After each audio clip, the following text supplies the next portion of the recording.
एक सुंदरपुर नामक जंगल था। जंगल में रानू और मोनू नामक दो चिड़िया रहती थीं। दोनों बहुत अच्छी दोस्त थीं और साथ में ही एक पेड़ पे रहती थीं। एक दिन रानू ने कहा, मोनू, बहुत भूख लगी है, चलो खाना ढूंढते हैं। हाँ, मुझे भी बहुत भूख लगी है, सुबह से कुछ नहीं खाया। बारिश का मौसम आने वाला है और अब हमें अनाज का प्रबंध करना पड़ेगा। सही कहा तुमने, बारिश के दिनों में बाहर जाके खाना भी नहीं ला सकते। बारिश के दिनों के लिए अनाज का प्रबंध तो हम कर लेंगे, लेकिन अभी मेरे पेट में चूहे दौड़ रहे हैं। चलो ना, कुछ खा के आते हैं। हाँ, चलो चलते हैं। रानू के घर के पास एक काला कौवा रहता था। वो बहुत ही बुरा और आलसी था। वो पूरे जंगल में पक्षियों को परेशान करता था। सभी उससे दूर ही रहते थे। एक दिन काला कौवा दोनों चिड़ियों को जाते हुए देखता है। दोनों कहाँ जा रही होंगी? बहुत मजे में लग रही हैं। वो देख, काला कौवा हमें देख रहा है, उसका ध्यान रखना, वो बहुत ही बुरा है। हाँ, मुझे पता है, मैं उसको बुलाती ही नहीं। उसके साथ कौन रहेगा? वो हमेशा दूसरों को परेशान करता रहता है। दोनों चिड़िया खाना खा के वापस अपने पेड़ पर आ जाती हैं और बातें करने लगती हैं। बारिश का मौसम आने वाला है और अंडे देने का भी समय हो गया है। हमें अपना घर जल्दी से बनाना पड़ेगा। सही कहा, मुझे भी यही लगता है। चलो लकड़ियाँ लेकर आते हैं और अपना घर बनाना शुरू करते हैं। वो दोनों लकड़ियाँ लेने जंगल में जाती हैं और अपना घर बनाने लगती हैं। एक दिन काला कौवा उन्हें घर बनाते देख लेता है। दोनों घर बनाने लगी हैं। जरूर अंडे देने का समय हो गया है। मुझे दोनों पर नजर रखनी पड़ेगी। चलो, घर तो बन गया, अब आराम से रहेंगे। बारिश का भी कुछ टेंशन नहीं।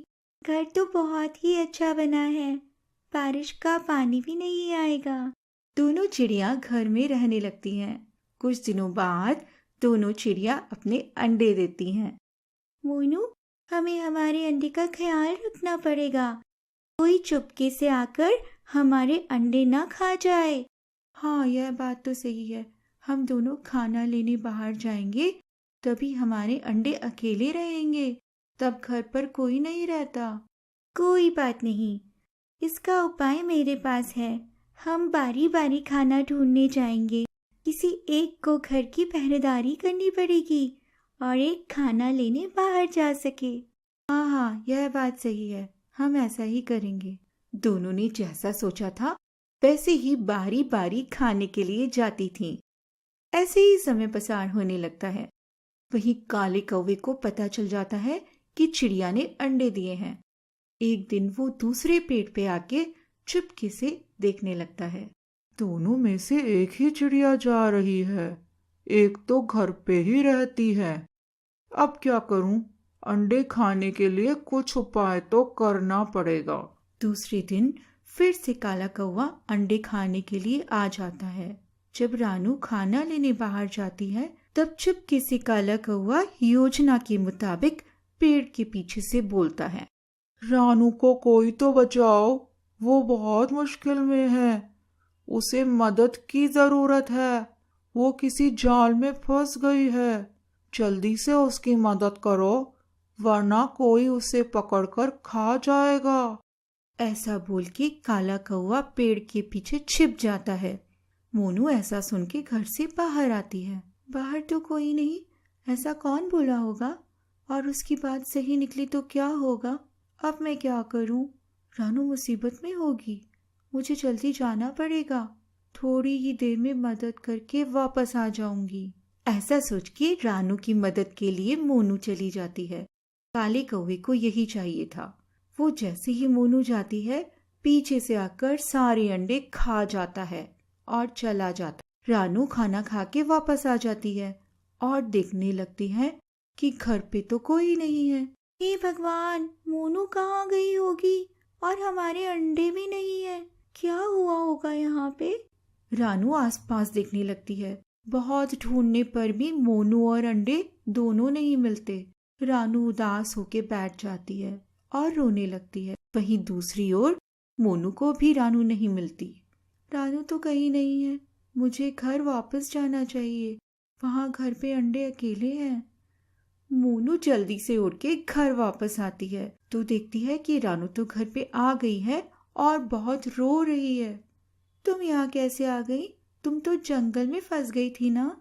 किसने कहा मैं मुसीबत में थी? मुझे तो कुछ नहीं हुआ है। तुम घर छोड़ के कहाँ गई थी? और हमारे अंडे कहाँ आ गए? जल्दी बताओ। मोनू जो हुआ था वो सब कुछ बताती है और रोने लगती है। रानू और मोनू समझ जाती हैं कि किसी ने जानबूझकर ऐसा किया और अंडे खाकर चला गया। जिसने ऐसे किया है उसको छोड़ेंगे नहीं, सबक सिखाएंगे। दूसरी बार ऐसा करने की सोचे तक नहीं। ऐसे में दोनों सोच रही थी कि हमारे अंडे कौन खा गया होगा। तभी रानू की नजर घर पर पड़ती है। उसने देखा काले रंग का पंख पड़ा हुआ था।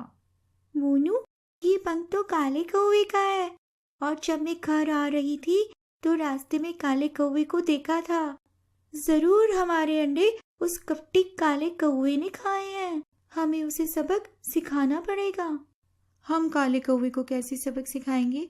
वो हमसे ज्यादा ताकतवर है। मेरे पास एक योजना है, बस तुम देखती जाओ हम कैसे काले कौवे को सबक सिखाते हैं।